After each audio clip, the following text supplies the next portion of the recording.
कल की क्लास में हम लोगों ने बात करी थी P is equal to P not A mole fraction of A plus P not B mole fraction of B. इस फार्मूले की बात करी थी। अब हम लोग इसी फार्मूले में आगे बढ़ रहे हैं। देखिए हमने बात करी थी P is equal to P not A mole fraction of A plus P not B mole fraction of B, इसकी बात करी थी। ठीक है। अब क्या है कि अगर हम किसी भी हम जानते हैं कि mole fraction of A plus mole fraction of B is equal to क्या होता है 1। तो हम यहाँ पे लिख सकते हैं mole fraction of A is equal to 1 minus mole fraction of B, ऐसे लिख सकते हैं। ये लिख सकते हैं, ए की जगह पर ये लिखा जा सकता है यहाँ पर। तो P इज इक्वल टू क्या हो जाएगा P not A 1 minus mole fraction of B plus P not B mole fraction of B. ठीक है, मल्टीप्लाई कर लेंगे इसको। P not A minus P not A mole fraction of B plus P not B mole fraction of B. ठीक है, अब इसको हम ऐसे कर लेते हैं और मोल फ्रैक्शन ऑफ बी क्या करते हैं, कॉमन ले लेते हैं। तो ये हो जाएगा P not A plus P not B minus P not A mole fraction of B. एक फार्मूला आपका ये भी है, इस फार्मूले की आपको ज़रूरत पड़ती है भाई, इस फार्मूले की आपको ज़रूरत पड़ती है। अच्छा, फार्मूला याद करना बड़ा आसान है। अगर आप इसको ध्यान से देखें तो क्या है, एक तो पार्शियल प्रेशर एक वेपर प्रेशर एक प्योर लिक्विड का ए का, फिर प्लस फिर ब्रैकेट में है बी का, तब माइनस ए का, फिर बी का क्या है मोल फ्रैक्शन। ध्यान से देखिए A B A B A B A B. अगर आप इसी को ऐसे लिखना चाहें, यहाँ पे पी नॉट बी करना चाहें, तो आपको क्या करना पड़ेगा, यहाँ पे पी नॉट ए, यहाँ पे पी नॉट बी और यहाँ पे मोल फ्रैक्शन ऑफ ए करना होगा। कहने का मतलब है, फिर एक बार देखिए ध्यान से, तो ए बी हो रहा है, बी ए मतलब अल्टरनेट चल रहा है। ठीक है, तो आप इस तरीके से इस फॉर्मूले को भी बना सकते हैं, इस फॉर्मूले को इसमें चेंज कर सकते हैं, क्योंकि कभी कभी आपको इसकी ज़रूरत पड़ती है। इसकी ज़रूरत कैसे पड़ती है मैं आपको बताऊं, एक क्वेश्चन देकर मैं आपको समझाऊं। जैसे मान लीजिए कि आपके पास एक क्वेश्चन है कि the total vapour pressure of a solution is P is equal to 120 plus 70 mole fraction of B plus 70 mole fraction of B। Find P not A and P not B। अब ए और B का solution मैंने पूरा detail में question नहीं लिखा है, मैं बस इक्वेशन के बारे में बात करना चाह रहा था। अब जैसे हमारा ये क्वेश्चन, ये इक्वेशन आ गया, हमारा जो सोल्यूशन है इस क्वेश्चन का, उसमें P is equal to 120 plus 70 mole fraction of B। अब हमको देखना है कि ये वाला फॉर्मूला यहाँ पर फिट बैठ रहा है। तो ये हो जाएगा P is equal to P not A plus P not B minus P not A mole fraction of B. अब इन दोनों फार्मूलों को ध्यान से देखें तो आपको मिलेगा कि पी नॉट ए 120 है और P not B minus P not A कितना है 70 है। और आप ये भी जानते हैं कि पी नॉट ए कितना है 120 है। तो P not B -120 is equal to 70, तो P not B is equal to 190। देखिए निकाल लिया आपने। तो मैं वही कह रहा था कि आपको इस इक्वेशन की ज़रूरत पड़ती है अगर इस तरह का कभी क्वेश्चन दे दिया जाता है तो। समझ रहे हैं? चलिए थोड़ा सा आगे बढ़ते हैं। मैं तो मैंने बीच में एक अपने मन से क्वेश्चन बना के दे दिया था आपको कि आप इसको करके देखें कि आप कर पाते हैं कि नहीं।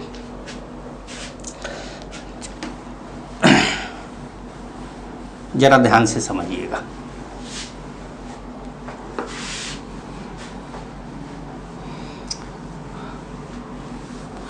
अब पहले जब हमने एक ग्राफ बनाया था तो उसमें बी नॉन वोलाटाइल था और एक ऐसा था वोलाटाइल था। बी नॉन वोलाटाइल था और एक ऐसा था वोलाटाइल था। यहाँ पर ए और बी दोनों ही वोलाटाइल। तो एट इफ, जैसे if mole fraction of A is equal to 1, then mole fraction of B is equal to क्या हो गया 0, क्योंकि दोनों को जोड़ने पे 1 आता है। तो अगर एक को 1 ले लिए तो दूसरा क्या हो गया 0।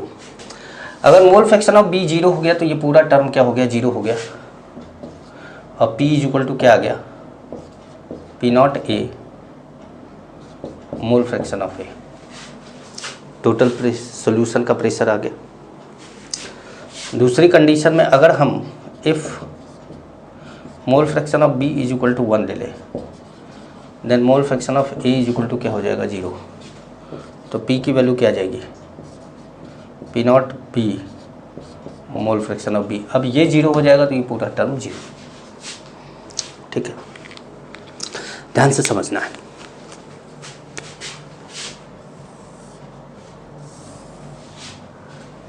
ये है हमारा, इधर है हमारा मोल फ्रैक्शन, इधर ए बढ़ रहा है। ठीक है, इधर जाने पर बी बढ़ रहा है। ठीक है, और सपोज हमने कर लिया, suppose A is more volatile than B. हमने मान लिया ए ज़्यादा वोलाटाइल है बी से। ये मानना पड़ेगा क्योंकि क्वेश्चन में तो दिया रहता है, यहाँ पे तो समझने के लिए मानना पड़ेगा। तो हमारा ये जो पी नॉट ए है वो ज़्यादा है किससे पी नॉट बी से। जब हमने ये माना तब उस समय ये ऐसा हो गया। तो अब अगर हम यहाँ पर एक लाइन खींच दें, यहाँ पर भी एक लाइन खींच दें और यहाँ पे बोले कि मोल फ्रैक्शन ऑफ ए बढ़ते बढ़ते 1 हो गया और मोल फ्रैक्शन ऑफ बी क्या हो गया 0 हो गया। और यहाँ पर मोल फ्रैक्शन ऑफ ए क्या हो गया 0 है और मोल फ्रैक्शन ऑफ बी क्या हो गया 1 हो गया।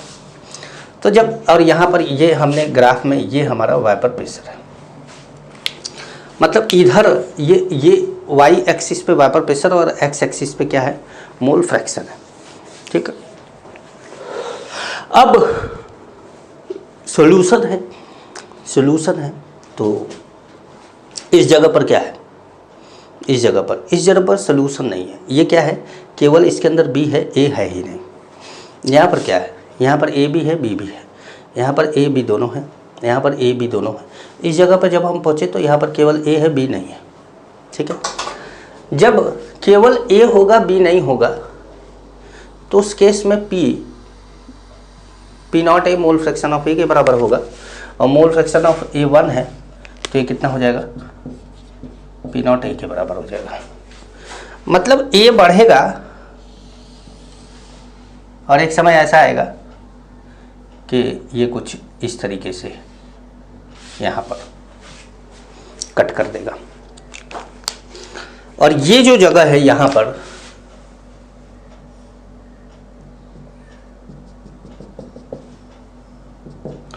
ये क्या है, ये पी नॉट ए है, या चाहे यहाँ लिख दीजिए पी नॉट ए, क्योंकि हम वेपर प्रेशर इस लाइन पे लिख रहे हैं इसलिए पी नॉट ए हो गया। ठीक है, जब बी बढ़ रहा है इधर तो इधर जाने पे बी घट रहा है। तो यहाँ पर बी का वेपर प्रेशर नहीं है लेकिन यहाँ पर बी का वेपर प्रेशर ज़्यादा होगा। तो वो हमने ऐसे कर दिया, मतलब यहाँ मिल गया जाके, समझ लीजिएगा।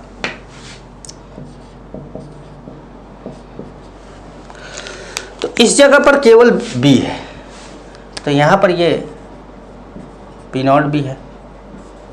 क्यों? क्योंकि अगर हम इसको 1 मान ले तो ये क्या हो जाएगा, तो टोटल P वेपर प्रेशर क्या हो जाएगा, P0B के बराबर हो जाएगा, वो P0A के बराबर हो जाएगा। अब जो ये वाली लाइन है, ये वाली लाइन, ये P की है,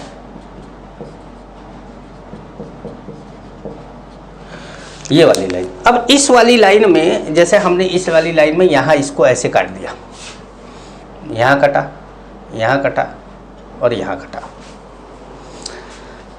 और यहाँ भी कटा, यहाँ कट गया, यहाँ कट गया, यहाँ कट गया और यहाँ कट गया। कोई भी एक लाइन ऐसे खींच दी, तो वो किसको काट रहा है ये देखते हैं। जैसे ये वाली लाइन PB के लिए है, तो ये जो ऊंचाई है यहाँ तक, ये है PB, ये वाली लाइन A को काटा है, तो ये जो ऊंचाई है वो क्या है, PA है, ठीक है। और ये वाली लाइन PA है, और ये वाली लाइन जो है वो क्या है, PA प्लस PB है। ये वाली लाइन यहाँ से यहाँ तक ये क्या है, PA प्लस PB। मतलब अगर हम इसको बात करें तो ये जो है वो क्या है, PA है,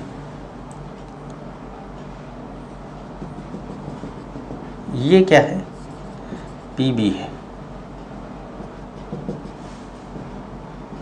और ये क्या है, ये P है, ये P क्या है, PA प्लस PB, ठीक है।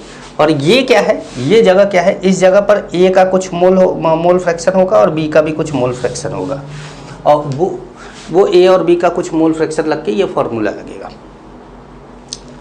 समझ गए? इस ग्राफ को समझिए, ठीक है। अब जैसे मान लीजिए कि ये क्या हो गया, ये बोल दिया हमने x, ठीक है। ये हमने क्या बोल दिया, y, ठीक है। तो अब मिटा दे इसको मिटा देते हैं। थोड़ा सा ध्यान से समझिएगा, ग्राफ वाला कॉन्सेप्ट है, थोड़ा जल्दी समझ में नहीं आता है ना। तो अब x क्या है, PA है, y क्या है, x क्या है, PB है, x क्या है, PB है, और y क्या है, ये वाला तो हमारा A वाला जा रहा है, तो ये A है, ठीक है। x क्या है, PB है, y क्या है, PA है, और x plus Y is equal to क्या है, P है।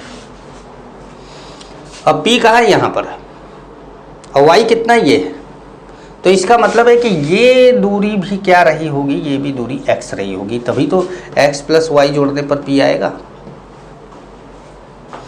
तो कहने का मतलब है कि पॉइंट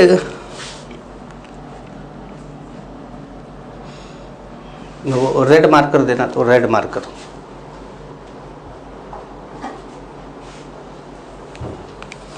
ये A है, ये B है, ये C है, ये D है, ठीक है। हमने ऐसे कुछ मान लिया, ऐसे कुछ मान लिया, कुछ पॉइंट मान लिए। ये ABCD वो सॉल्यूट वाला नहीं है, ये ऐसे ही हमने पॉइंट मान लिया। तो जो AB है वो किसके बराबर है, CD के बराबर है, ठीक है। AB plus BC is equal to P है, टोटल P है। अच्छा, AC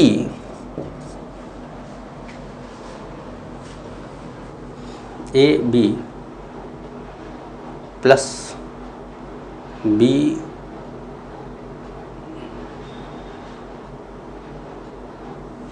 नहीं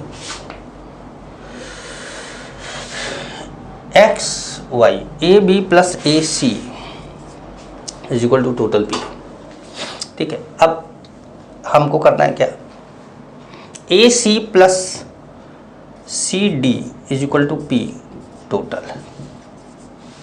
तो अगर इन दोनों को जोड़ दिया जाए तो आप देखेंगे कि ये क्या है, ए बी बराबर कितना है सी डी के, ये ध्यान रखिएगा।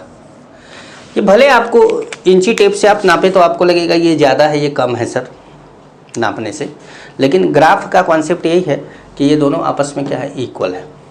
ठीक है, दोनों आपस में इक्वल है। अगर नहीं समझ में आए तो बोलो तो मिटाएं और फिर एक बार बनाएं। बोलोगे तो नहीं, लेकिन बना देते। चलो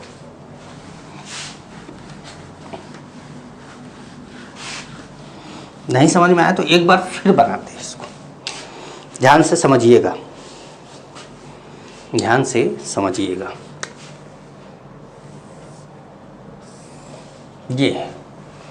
ये वाइपर प्रेशर और ये मोल फ्रैक्शन का ग्राफ है।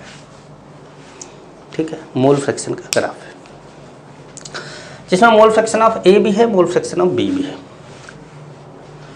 हम जब यहाँ पर स्टार्ट किए तो हमने मान लिया कि मोल फ्रैक्शन ऑफ ए 0 है और मोल फ्रैक्शन ऑफ बी क्या है, 1 है, सपोज कर लिया।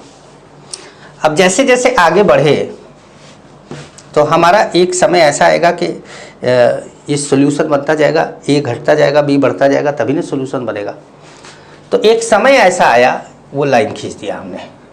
एक समय ऐसा आया इसमें यहाँ पर ए इज इक्वल टू क्या हो गया, 1 और बी इज इक्वल टू क्या हो गया, 0 हो गया।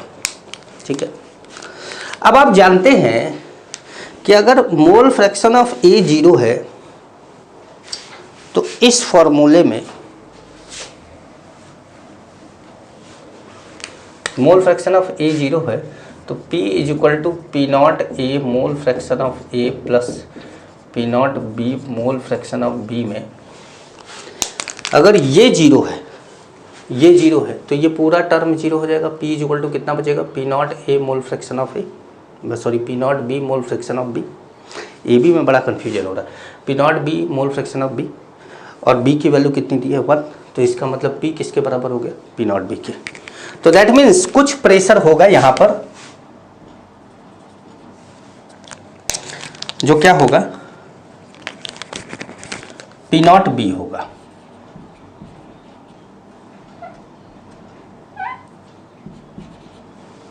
पी नॉट बी होगा। ठीक है, अब जब हमने ए को 1 मान लिया तो बी 0 हो गया, तो ये पूरा टर्म 0 हो गया। और जब हमने इसको 1 ही मान लिया है तो P किसके बराबर हो गया, पी नॉट ए के। तो पी नॉट ए यहाँ पर कुछ मान लिया, पी नॉट ए,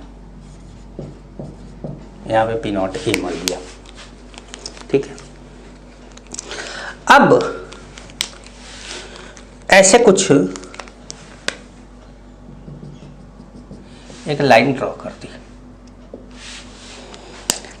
जब हम इस ग्राफ को स्टार्ट किए बनाना मोल फ्रैक्शन और P के बीच में, ये P है, ये वाइपर प्रेशर है, P के बीच में, तो मोल फ्रैक्शन और P के बीच में क्या तो y is equal to M X, Y is equal to M X, straight line graph, straight line graph मिला।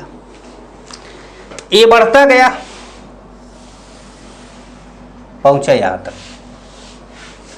मतलब इस जगह पर जो प्रेशर है वो कौन है, पी नॉट ए है। चाहे यहां लिख दीजिए चाहे यहां लिख दीजिए, एक ही बात है, क्योंकि वाई एक्सिस पर क्या है, वाइपर प्रेशर है। वाइपर प्रेशर चाहे ऐसे लिख दो चाहे ऐसे लिख दो, एक ही बात है। अब यहां पे वाइपर प्रेशर बी का क्या है, पी नॉट बी है, लेकिन जैसे जैसे आप ए बढ़ाएंगे बी घटेगा और एक समय ऐसा आ जाएगा जब बी 0 हो जाएगा तो वाइपर प्रेशर अब बी भी 0 हो जाएगा। तो उस सिचुएशन में ये ग्राफ ऐसे जाएगा ताकि घटता जाए। ठीक है, अब पी नॉट ए और पी नॉट बी को जब आपस में आप मिलाएंगे तो मिलेगा टोटल प्रेशर। अब इसका कोई भी पॉइंट कहीं भी काट दें तो ये किसके बीच में है?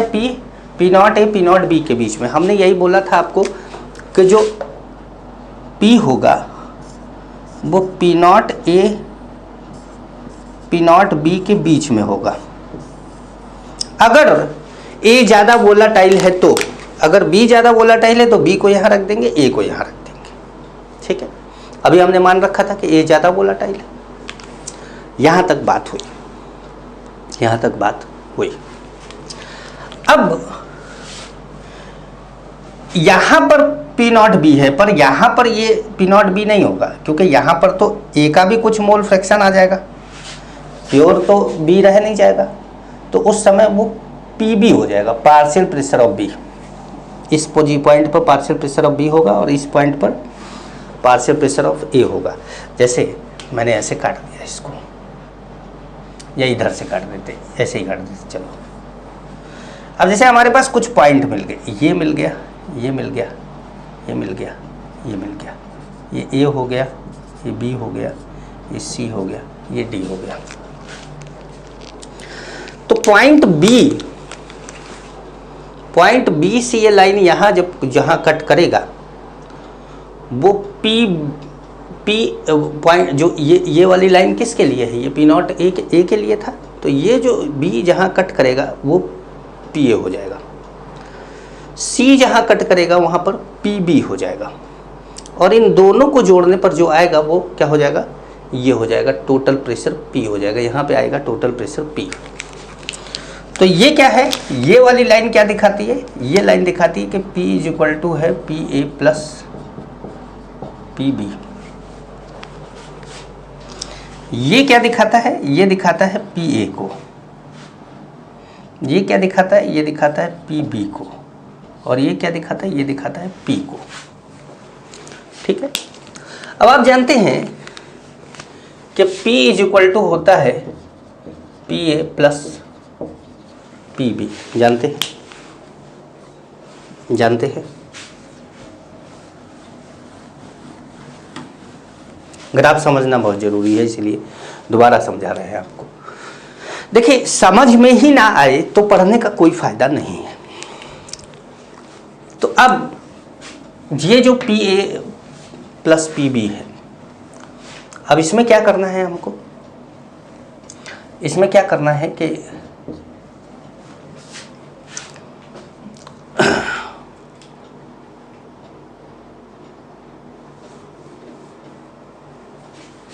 पी ए कौन है?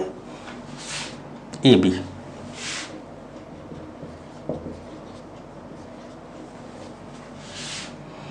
अब पी बी कौन है? ए सी। ठीक है, अब ए बी और ए सी मिलाकर ए डी हो जाता है, और ए डी कौन है?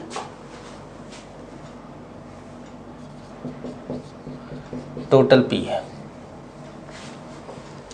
अब देखिए ध्यान से, ए सी एंड सी डी भी मिलाया जाए तो टोटल पी हो जाएगा।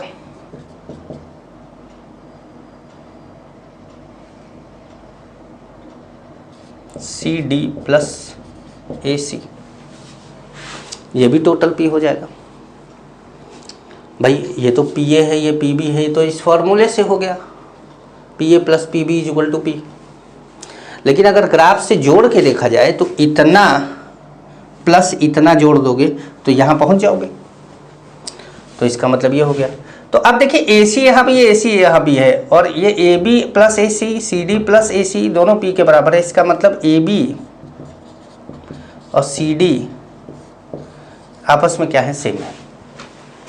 बस यही बताना चाह रहे थे, इसी को दोबारा समझा दिया आपको। कुछ पल्ले पढ़ा होगा शायद, थोड़ा बहुत तो पढ़ा होगा बेटा।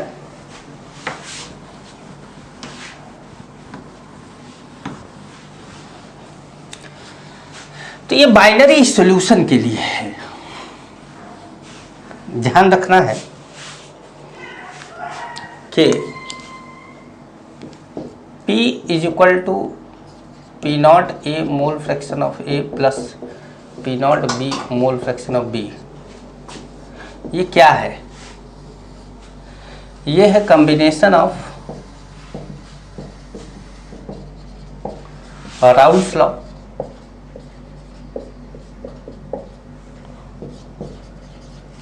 एंड छोटू इसमें इंक डाल दो, and Dalton's law of partial pressure. ठीक है, P इज इक्वल टू क्या है, P A plus P B. ये क्या है, ये है Dalton's law of partial pressure.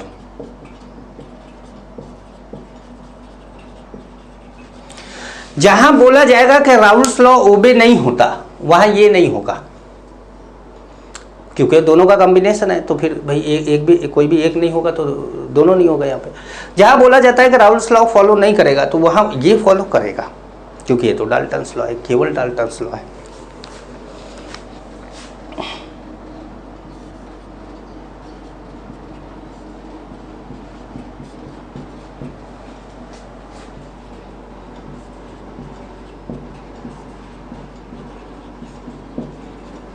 अब ये क्या है,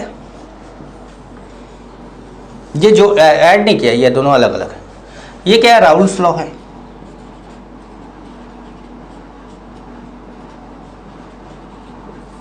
ये राउल्स लॉ है, ये डाल्टन्स लॉ नहीं है। तो ध्यान रखिएगा कि कब क्या बोला जा रहा है। अगर आपको बोला जाता है कि डाल्टन्स लॉ फॉलो कर रहा है, राउल्स लॉ फॉलो नहीं कर रहा है, तो इसका मतलब है कि ना ये फॉर्मूला वैलिड है, ना ये फॉर्मूला वैलिड है, केवल ये फॉर्मूला वैलिड है। अगर वो कह रहा है कि डाल्टन्स लॉ भी फॉलो कर रहा है, राउल्स लॉ भी फॉलो कर रहा है, तो इसका मतलब है कि ये सारे लॉ वैलिड है, सारे फॉर्मूले क्या है, वैलिड है। समझ पा रहे हैं, समझ रहे होंगे आप। चलिए मिटाते हैं।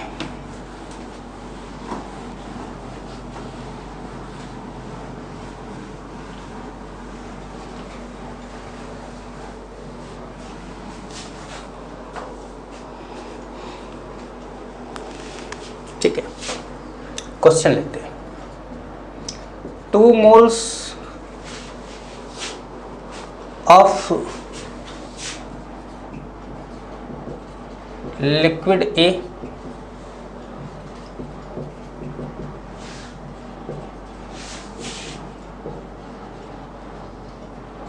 and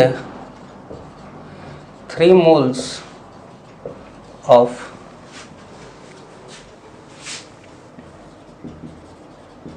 liquid B.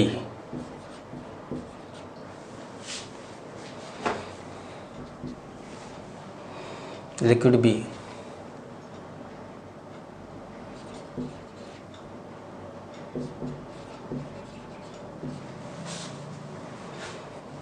are mixed. Find total vapor pressure of solution.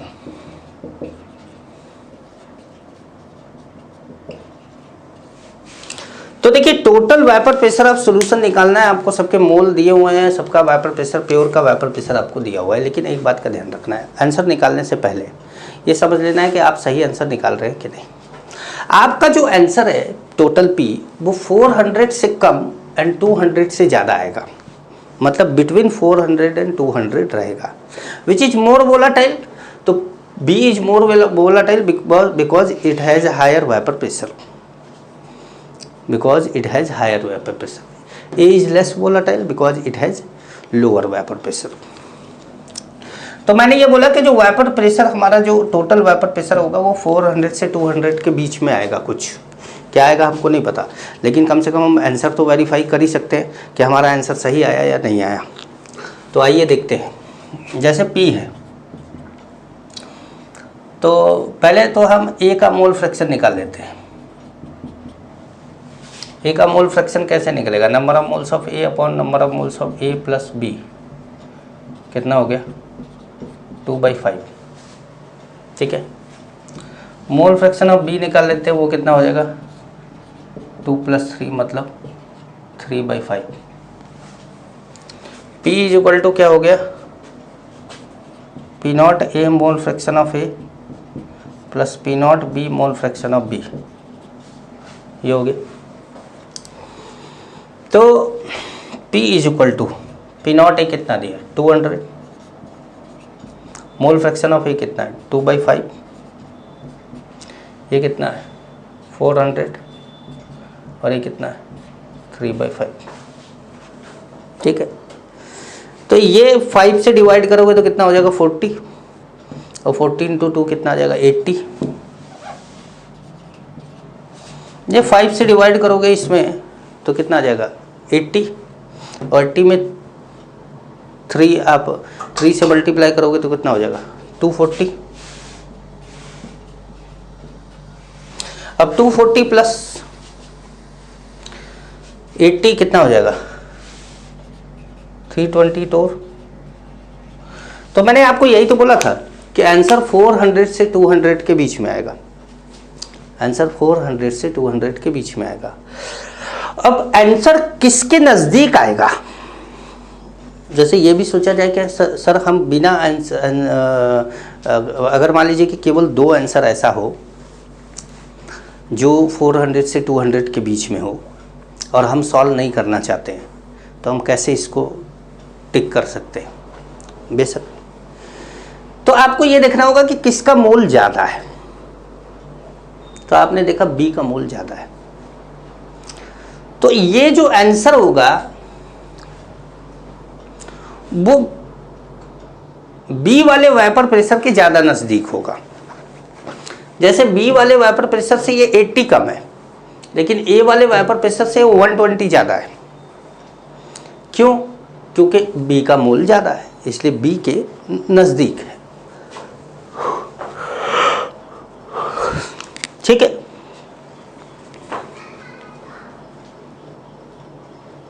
आगे बढ़े।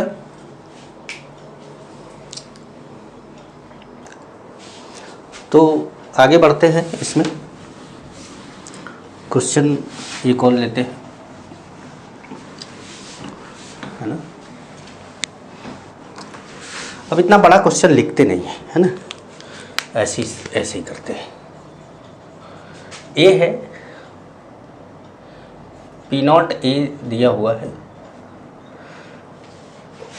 400 मिलीमीटर Hg, P0 B दिया है 300 मिलीमीटर Hg एंड P दिया है 360 मिलीमीटर Hg। ठीक है, फाइंड मोल फ्रैक्शन ऑफ ए निकालना। तो हम जानते हैं ए बी मतलब बी ए। समझ नहीं पा रहे होंगे आप, बी ए सर क्या बोल रहे हैं। P0 B P0 A P0 B mole fraction of A, ये कह रहा था मैं बी ए। तो अब P कितना है 360, ये कितना है 300, ये कितना है 400, 300 mole fraction of A. Minus कर दिया 60, ये क्या हो गया 100 is equal to mole fraction of A, कितना आ गया 0.6। समझ पाए? जैसे ये फॉर्मूले से आसान थोड़ा पड़ता है, बाकी तो आप यहाँ पर मोल फ्रैक्शन ऑफ ए रखेंगे, उसमें 1 minus mole fraction of B रखेंगे, 1 minus mole fraction of A रखेंगे। क्वेश्चन वैसे भी सॉल्व होगा, लेकिन थोड़ा सा टाइम लगेगा सॉल्व करने में। ठीक है, तो ये हमारा क्वेश्चन का कॉन्सेप्ट है। अगर आप को और भी क्वेश्चन करने हैं तो असाइनमेंट में मिलेगा। ठीक है, अब देखिए वेपर प्रेशर क्वेश्चन देते हैं। vapor pressure of two liquid A and B are 300 and 500 torr respectively.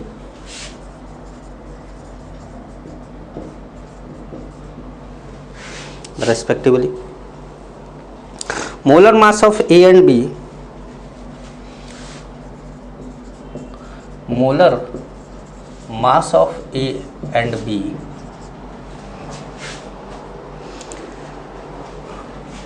are 50 and 200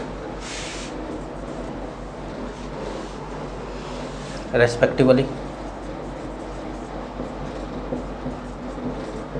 Find vapor pressure of solution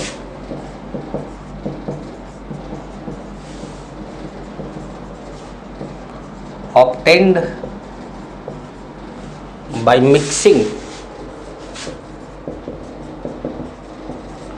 first equal masses of A and B, second equal moles of A and B. छोटू वो blue वाले में ink डाल दो। तो equal masses of A and B, equal moles of A and B, blue वाला डालना, ठीक है। अब सोल्यूशन की बात करें इसके कि कैसे इसका सोल्यूशन निकाला जाए। तो देखिए vapour pressure of two liquid A and B are 300 and 500 torr respectively and their molar masses A and B are 50 and 200 respectively। दोनों का मास क्या है पहले हमने इक्वल ले लिया, तो मास इक्वल ले लिया तो दोनों का मास हमने x मान लिया और टोटल प्रेशर हमको find vapour pressure of solution by mixing equal मास। तो हमने इक्वल मास x अगर हम मान लेते हैं तो x मानने पर क्या होगा कि हमें एक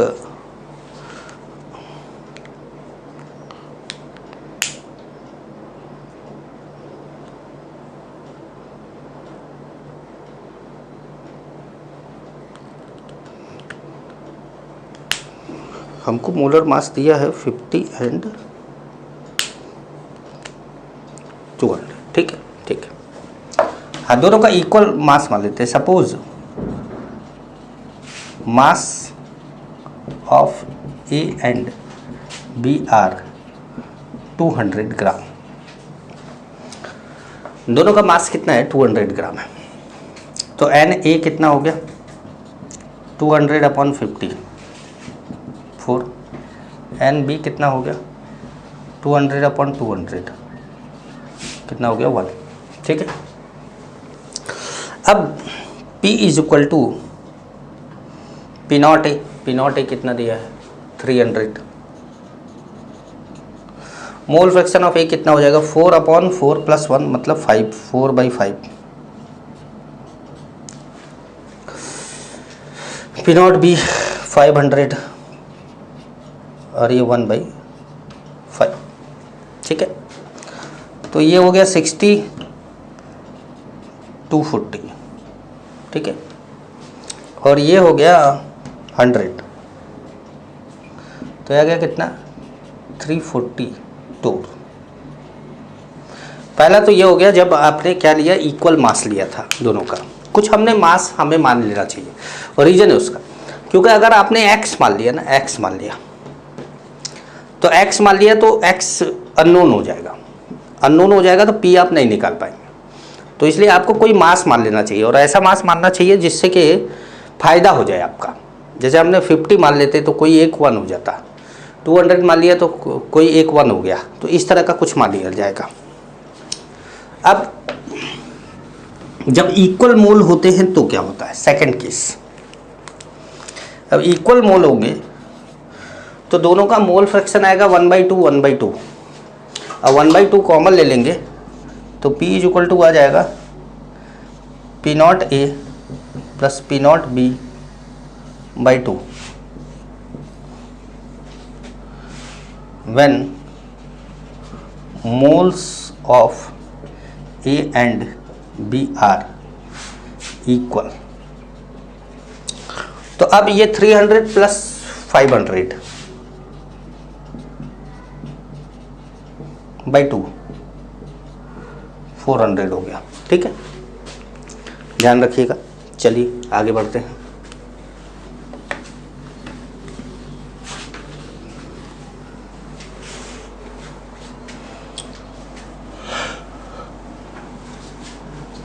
क्वेश्चन समझ में आ रहा होगा आपको। देखिए क्वेश्चन समझ में आएगा तभी हम लोग कर पाएंगे। और कोई क्वेश्चन देखा जाए, इस तरह का क्वेश्चन तो हमने कर लिया है।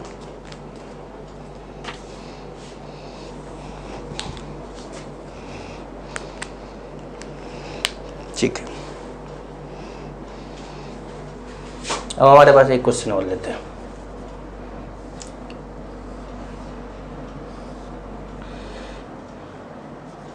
A 1 mole, B 3 mole,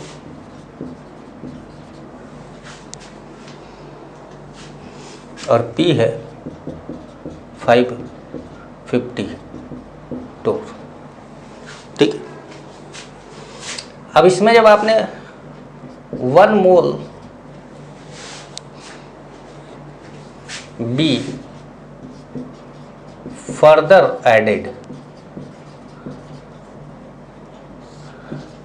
then P is equal to हो गया 562। पहले A का 1 मोल था, B का 3 मोल था, और आपका ये था 550 था। और जब आपने इसमें 1 मोल B और ऐड किया तो अब B कितना हो गया, 4 मोल हो गया। तो P की वैल्यू आई कितनी, 560। Find P not A and P not B। Solution लिखा जाए इसका। ठीक है, अब देखिए P1, ये P1 हो गया, मान लो चलो P1 मान लेते हैं। P1 मान लेते हैं कितना, 550 है, और P2 मान लेते हैं कितना है, 560 है। ठीक है, तो P 550 is equal to P not A 1/4 plus P not B 3/4, ये हो गया। ठीक है, अच्छा 560 is equal to P not A। अब ये तो 1 ही है, ये कितना हो गया, 4 हो गया, तो ये हो गया 1/5 प्लस P नॉट B 4/5। ये दो इक्वेशन हमारी बन गई। ठीक है, अब इन दोनों इक्वेशन को हमको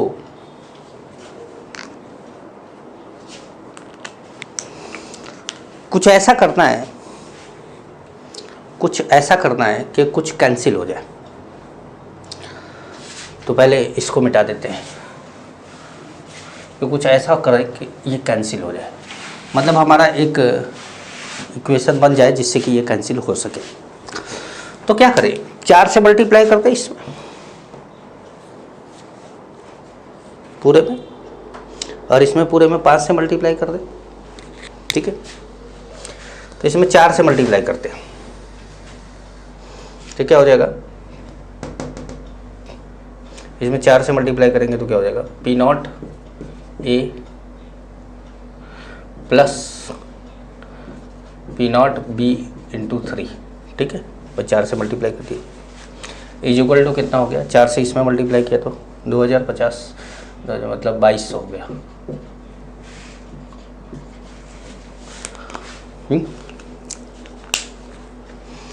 55 में हमने क्या किया, 550 में हमने, तो 550 में 500 का 2000 होगा और 50 का 200 होगा, तो ये हो जाएगा ऐसे। ठीक है 2200। अब इसमें सब में 5 से मल्टीप्लाई कर दिया, क्या हो गया पी ए और ये हो गया P not B into 4 is equal to क्या हो गया 5 से मल्टीप्लाई 5 से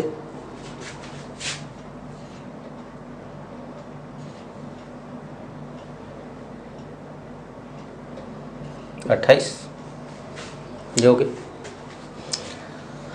अब ये माइनस कर दिया तो ये कैंसिल हो गया, ये कितना आया minus P not P is equal to minus 600, P not B is equal to कितना आ गया 600, पी नॉट बी की वैल्यू 600 आ गई।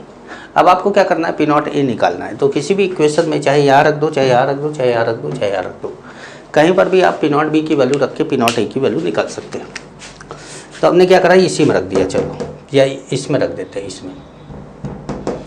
तो पी नॉट ए प्लस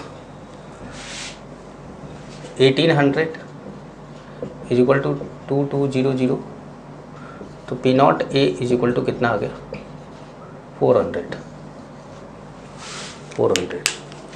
ठीक है। तो हमारा आंसर आया, एक आया 400 एक आया 600, बिल्कुल सही है, आंसर भी सही है।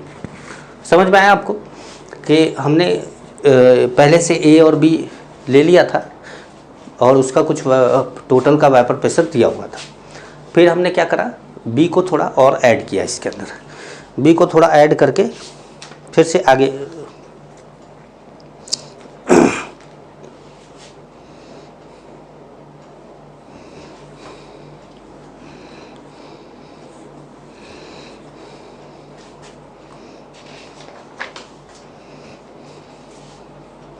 ठीक है। अब बात करते हैं determination of mole fraction in vapour phase.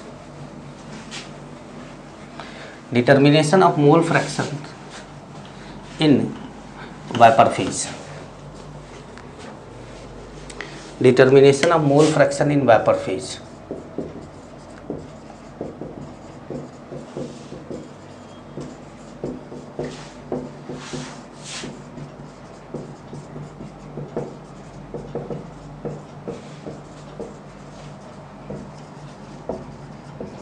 Vapour phase, determination of mole fraction in vapour phase. तो वेपर फेज में अगर आपको मोल फ्रैक्शन निकालना है तो सबसे पहले आपको क्या करना पड़ेगा कि जैसे मैं बना के दिखाता हूँ आपको, ये लिक्विड है, ठीक है, ये हमारा क्या है लिक्विड है।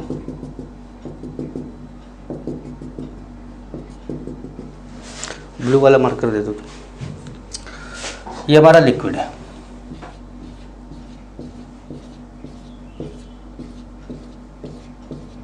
और ये हमारा वेपर,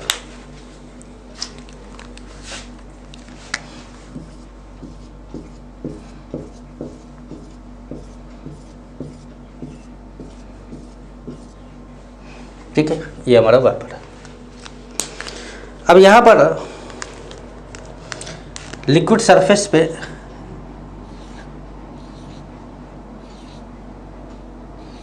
दोनों चीज़ें होंगी, ए भी होगा और बी भी होगा, ठीक है। तो हमने मान लिया कि दोनों चीज़ें हैं। अब यहाँ पर क्या है, यहाँ पर लिक्विड, ये लिक्विड है और यहाँ पे mole fraction of A and mole fraction of B है लिक्विड फेज में। और जो वेपर है तो वेपर में भी ए का भी मोल होगा बी का भी मोल होगा। तो वेपर फेज में मोल फ्रैक्शन है A Y B, Y B mole fraction है इन वेपर फेज और X A X B mole fraction है इन लिक्विड फेज, ठीक है। इतनी बात समझ में आ रही।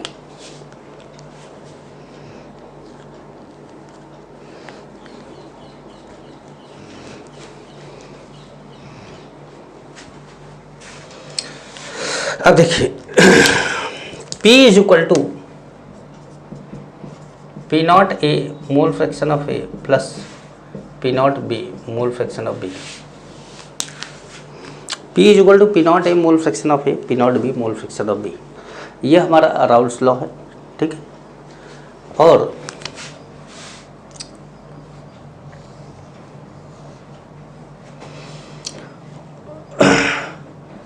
P A is equal to Y A into P, ये डाल्टन्स लॉ है।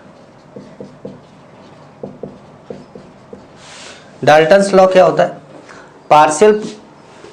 Partial pressure of any component is directly proportional to mole fraction of that component in vapour phase, ठीक है। या आप बोल सकते हैं कि partial pressure of any component of liquid is equal to product of mole fraction of that component and total pressure. तो ये हमारा हो गया partial pressure, partial vapour pressure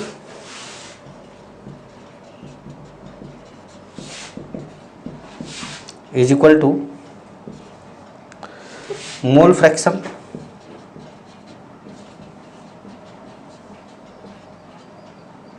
of vapour into total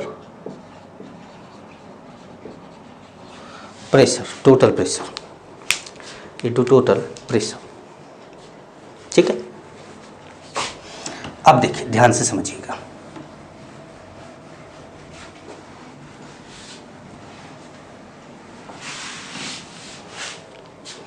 Y A क्या है? Y A है P A upon P. Y A क्या है? पी ए अपॉन पी है। और Y A is equal to P not A mole fraction of A upon P not A mole fraction of A plus P not B mole fraction of B. अगर आप चाहते हैं कि mole fraction of B को आप यहाँ से eliminate कर दें, तो आप Y A is equal to लिखिए P not A mole fraction of A upon P not B plus P not A minus P not B mole fraction of A. आप ऐसे भी कर सकते हैं, ये भी तरीका है एक, ठीक है। अब जैसे एक क्वेश्चन पूछा गया था आप लोगों को, मतलब कॉम्पिटिटिव एग्जाम में आपकी एक क्वेश्चन पूछा गया था, और उसमें क्वेश्चन ये था कि फाइंड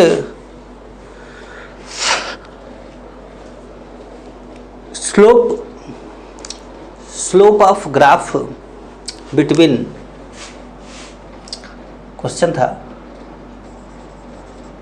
कि find slope and intercept of graph between 1 upon Y A versus 1 upon X A. Slope and क्या बताना है आपको? स्लोप बताना है और क्या बताना है? इंटरसेप्ट बताना है। तो आपने सॉल्यूशन लिखा, आपको पता है कि वाई ए इतना है, लेकिन आपको वाई ए नहीं चाहिए, आपको क्या चाहिए? 1 अपॉन वाई ए चाहिए। तो आपने किया 1 अपॉन वाई ए। जब आपने इसको पलटा तो ये भी पलट गया, तो यहाँ आ गया P not B plus P not A minus P not B mole fraction of A upon P not A mole fraction of A, ठीक है। अब आपने P not A mole fraction of A से इसमें भी और इसमें भी दोनों में डिवाइड कर दिया, तो 1 upon Y A is equal to क्या आया? P not B upon P not A into 1 upon X A plus P not A minus P not B upon P not A, क्योंकि ये एक्स से x तो cancel हो गया, ठीक है। अब अगर आप इसको ध्यान से देखें तो ये बन गया क्या, स्ट्रेट लाइन ग्राफ का इक्वेशन बन गया, स्ट्रेट लाइन ग्राफ का इक्वेशन बन गया। ये हो गया y, ये हो गया m, ये हो गया x और ये हो गया c, ठीक है।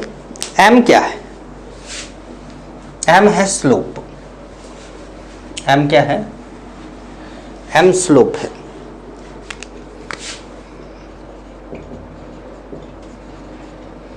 स्लोप है, तो स्लोप क्या है, P not B upon P not a.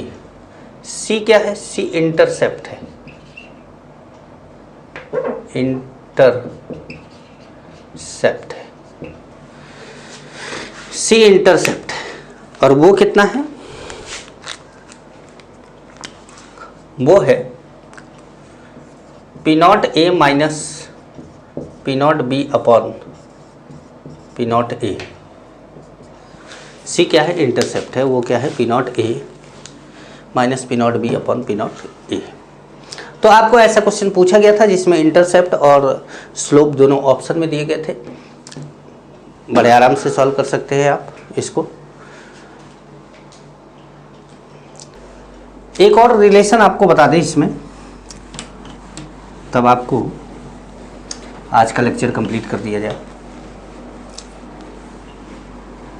एक और रिलेशन बता दें।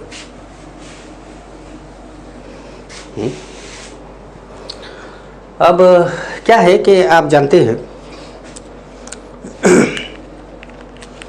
कि P A is equal to P not A mole fraction of A is equal to Y A into P B है, ठीक है। मतलब mole fraction of A is equal to कितना होगा, Y A into P upon P not A, यही होगा। उसी तरीके से अगर मोल फ्रैक्शन ऑफ बी निकालना हो तो वो क्या होगा, Y B into P upon P not B होगा, ठीक है। अब mole fraction of A plus mole fraction of B is equal to क्या होता है, 1।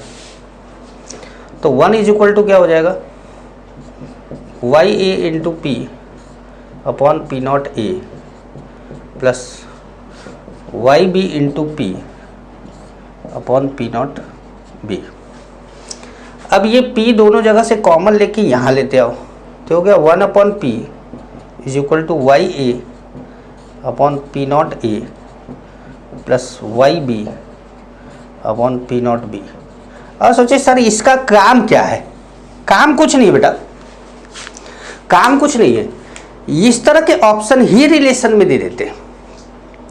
अब ये मैं प्रूफ कराया रहूँगा, मैं आपके सामने दिखाया रहूँगा, तो आपको क्या है ये देखते ही याद आ जाएगा और हमारा सारा खेल ही होगा।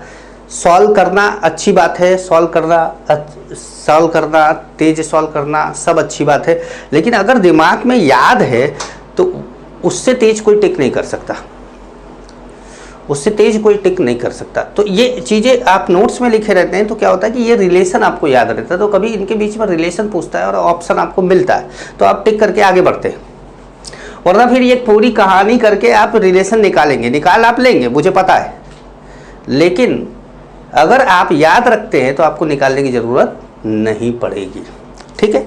तो चलिए अगली क्लास में मिलते हैं तो आपको कुछ और बताते हैं, तब तक के लिए नमस्कार।